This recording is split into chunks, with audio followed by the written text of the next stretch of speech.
Only one. Okay. Okay, I gave the instructions in the dressing rooms. I want clean fight, okay? Touch glove, good luck. All right.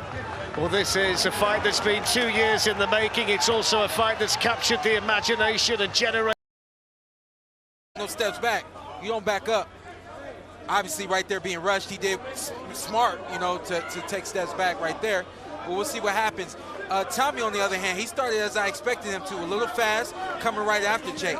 This is what I expected from Tommy. Tommy Fury, led by his father, John Fury. Also his older brother in attendance.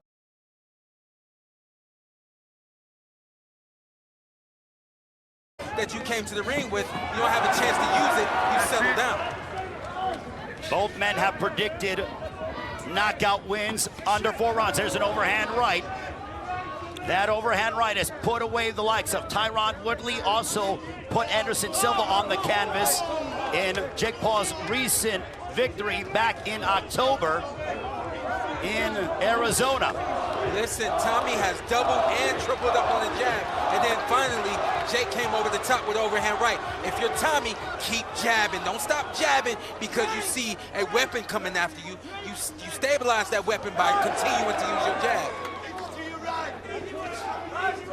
The corner of Tommy Fury telling him to circle to his right. Again, this is an 18-foot ring. It's what Tommy Fury wanted. With authority.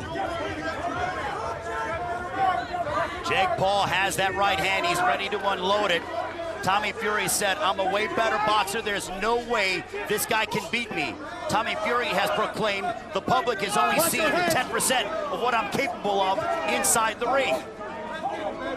If you look at this fight right now, you have to ask yourself, who is quote-unquote the YouTuber and who is quote-unquote the boxer? Because if you look at it, Jake Paul is showing that he is definitely a seasoned boxer. He just has to stay consistent in what he's doing and put pressure on him in the same way.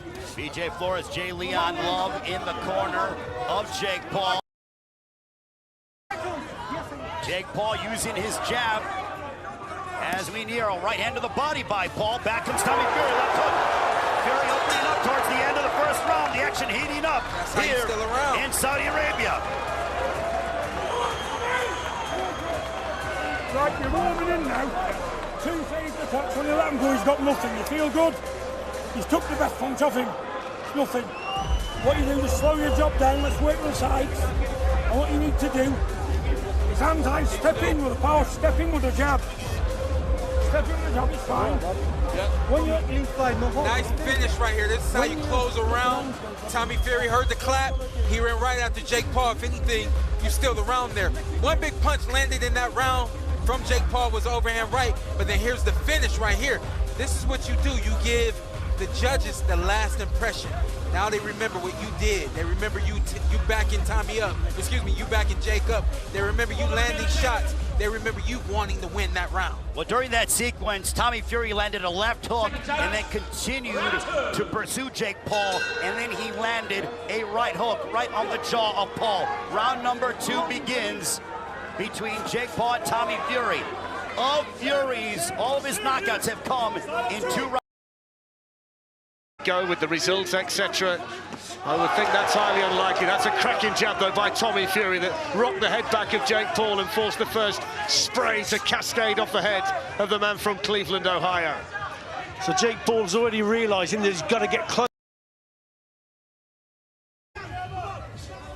And I want to say this again, just so that it's clear, during this fight, just because a fighter is moving does not mean that that fighter is afraid to fight, and it doesn't mean that that fighter is running.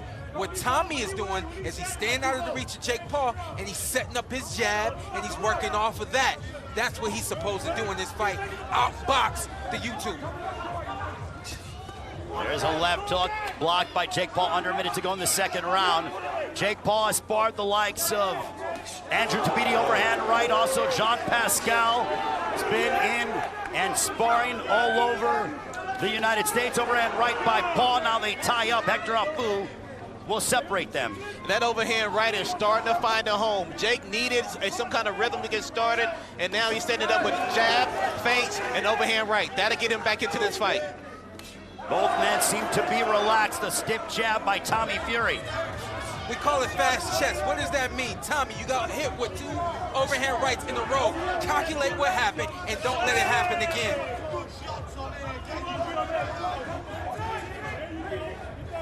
We are nearing the end. Overhand right, that was blocked. Around, he keeps coming forward, but Tommy Fury working well with that jab. That's a good shot. There was the odd right hand over the top from Jake Paul. There's one there, just skims literally the target, the surface. But again, Fury probably better with the straighter work, the straight punches. There it was there, just clips Tommy Fury. But Jake Paul getting closer. Boxing instead of looking for that home run shot, that overhand right. Yeah, that's a heck of a jab that Jake is throwing. He's got the right hand in front of his face so that he doesn't get hit. He's dipping down a little low, and he's bringing the jab hand up, and it's landing clean. And let's also remember that Jake Paul and his brother Logan Paul were standout wrestlers in high school in the state of Ohio, which is not easy to do and compete at a high level in the state of Ohio from a wrestling standpoint. Guess what? You'll say, oh, that was wrestling. This is boxing. Guess what? He's an athlete. Guess what? He's a competitor. He's a real boxer. We got 2 real boxers in the ring today. Just one came from YouTubing. That's all. One came from TV. He's going to do, he's trying to knock out Fury with the heavier shots, but there's no real structure behind it. He's got to use his jab a little bit more. The better boxing is coming from Tommy Fury. Just caught Fury coming in there, Paul, inside the final minute of the 3rd round.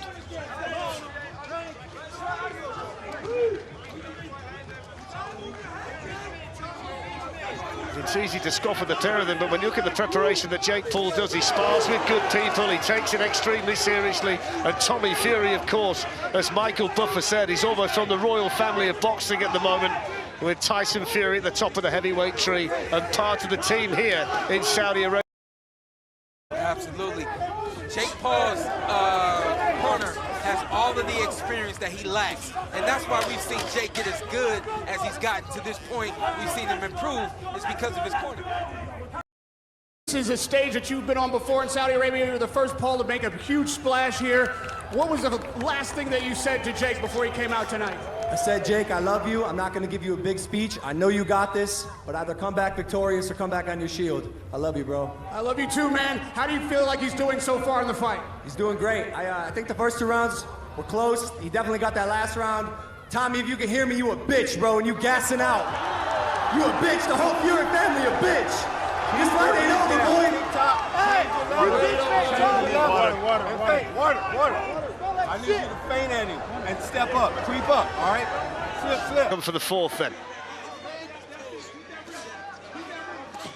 The big question for Jake Paul in this round is, can he build on what we saw from him in the 3rd, or can Tommy Fury get back behind that jab that worked well for him in the opening couple of rounds? It's a good start to the round here from Tommy Fury, who's starting to let his hands go. Yeah, better work there from Fury. Jake Paul very dangerous, but here Fury has started this round well, so he's probably felt, and his corner felt that that last round wasn't too good for him. But certainly he's come out better in this round, very positive on the front.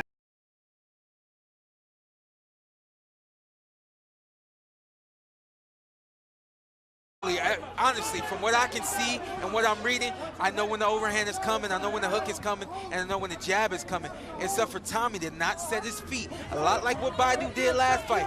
Tommy, don't set your feet. Keep moving and don't allow Jake to get close to you.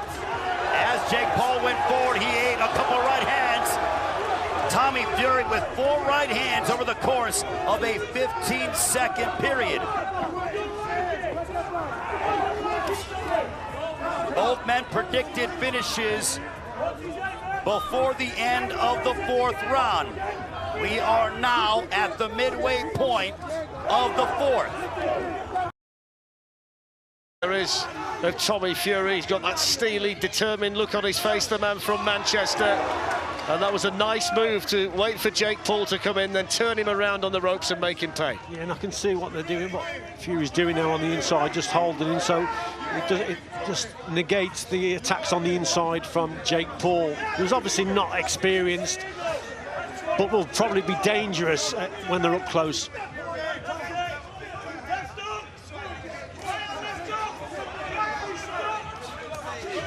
Great left hand by Paul. Tommy. Final moments of the fourth round between Jake Paul and Tommy Fury. There's a right hand that hit the back of the head. Hector Afu gonna call time.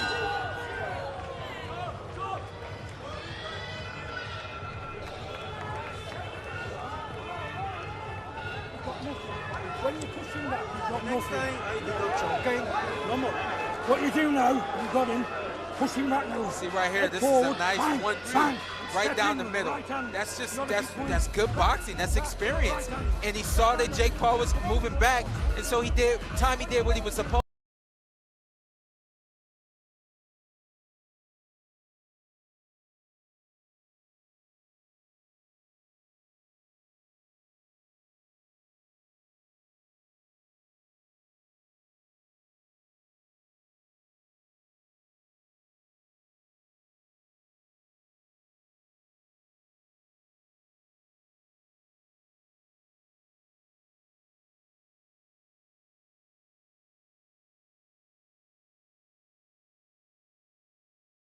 Allowing Jake to set up that right hand and come off of his back foot with a big punch. So much for that prediction from both men stating the fight will not enter the fifth. We are now into that round. Hey, let's keep it real. Both these guys doing what they got to do. And this is a 50-50 fight. When you have a 50-50 fight, no, it doesn't go. It goes more than 5 rounds, more than 4 rounds. Because it's 50-50. Both of these guys are trying to set things up and land the big shot. I don't disagree with what you're saying, but we need to see a separation. And that's what we may be seeing now. We need to see a separation between these guys. What's going to separate them from being 50-50? That's where it starts right now. Jake Paul threw an overhand right. Tommy was out of the way, and then he clocked Jake Paul with the right of his own. This is a really good boxing match. I mean, they're trading jabs. They're trading big shots. I like the pace of Tommy. Hector Afu has deducted 1 point from Jake Paul. From both of them.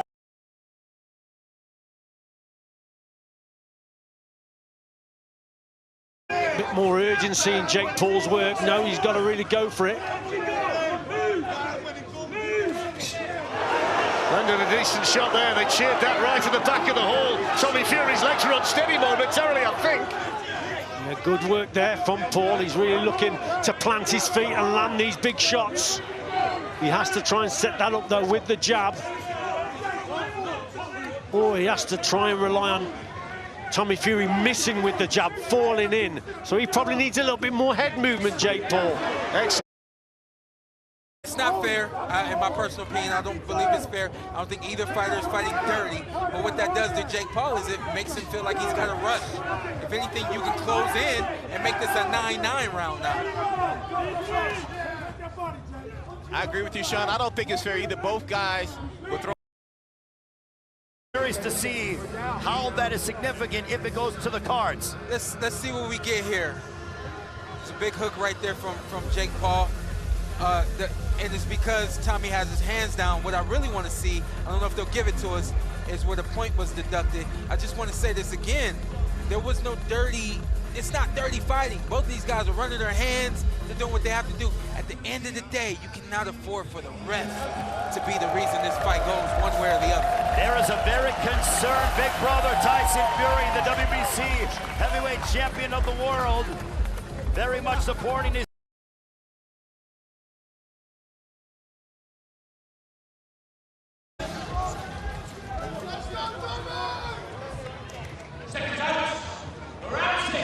Three to go.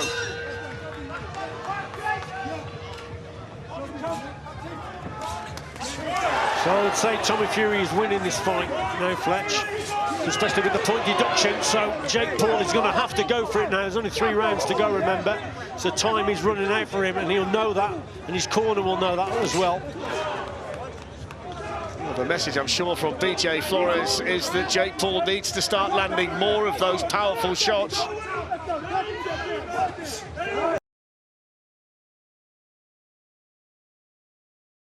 Jake has landed some overhand rights, and they haven't put Tommy down. They haven't had significance, haven't had a significant effect on him.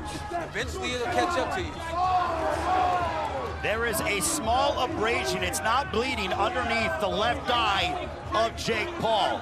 It is not an open wound, but it is an abrasion, a bruise of sorts underneath the left eye of Jake Paul. Compliments of those right hands from Tommy Fury. There you go. I like what Jake did. He just did a double jab. It was slow. It was slow, but I like to see Jake try to use his jab more.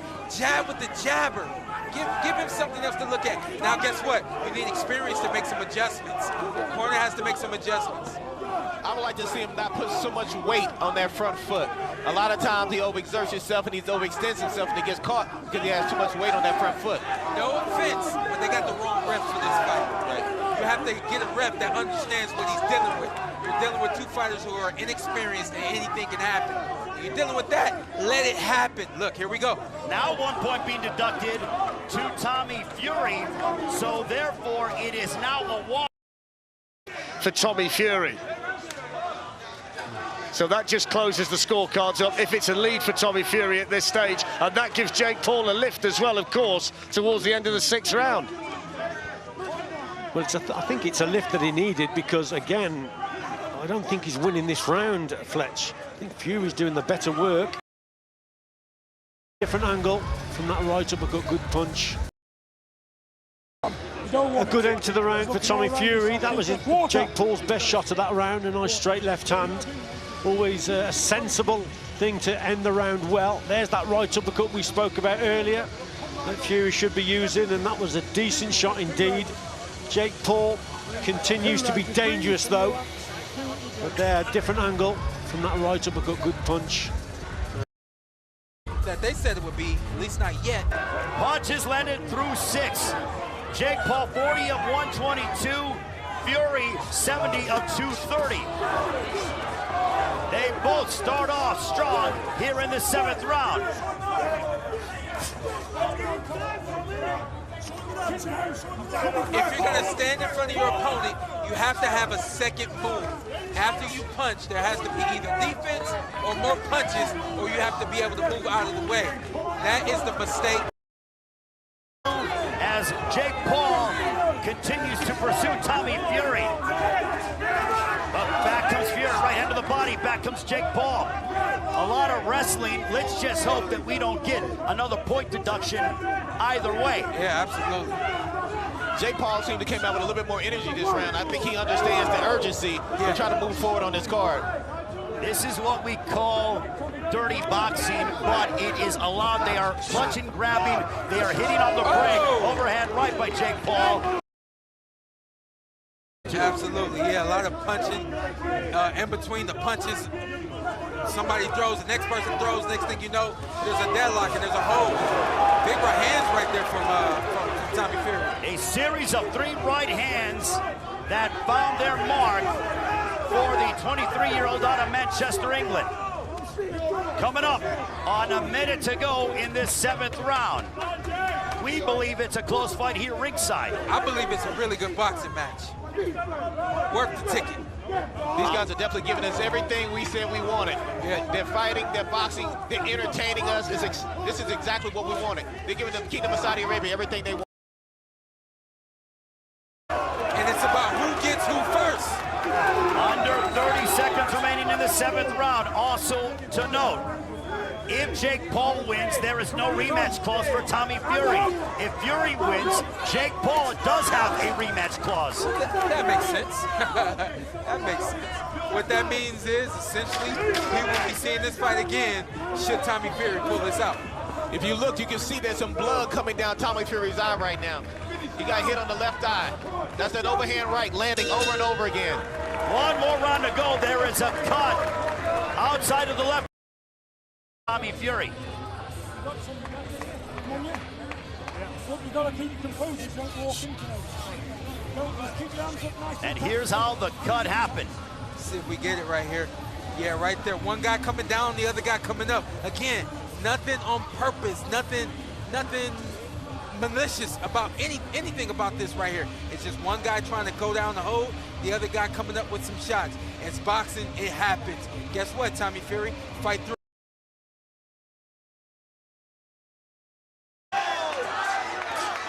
Both of them looking to trade. Jake Paul missing wildly. This is good.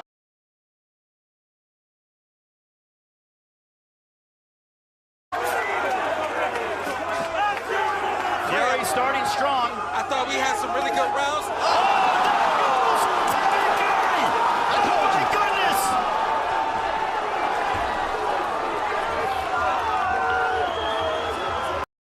The punch still landed. You were light on your feet, you stepped wrong, you fell down. That punch has significant effect right there, and we seen it.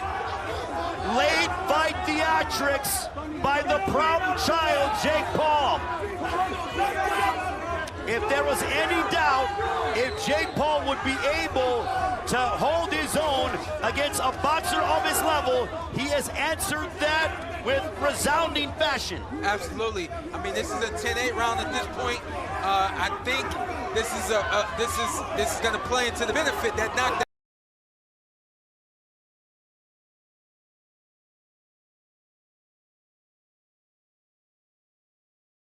In this close fight, when he needed something significant, he got a knockdown against Tommy Fury in the 8th and final round. And you can guarantee, as he's fighting, he understands how important this is. Good He's going to put uppercut. everything on the line. He just cannot afford.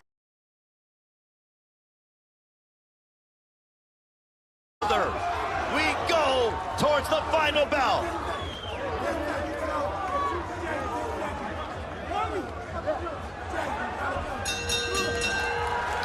Entertaining fight here in the Kingdom of Saudi Arabia. Both men believe.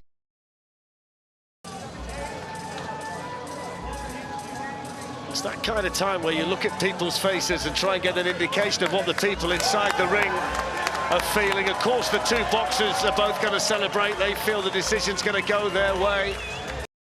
People's faces and try and get an indication of what the people inside the ring are feeling. Of course, the two boxers are both going to celebrate. They feel the decision's going to go their way. They do seem quite calm in the Fury corner, I must say. Yeah, they seem quite confident, but the longer it goes on, then you just wonder, don't you? Michael Buffer is going to be the man to give us the all-important information. We send it up to our ring announcer, Michael Buffer.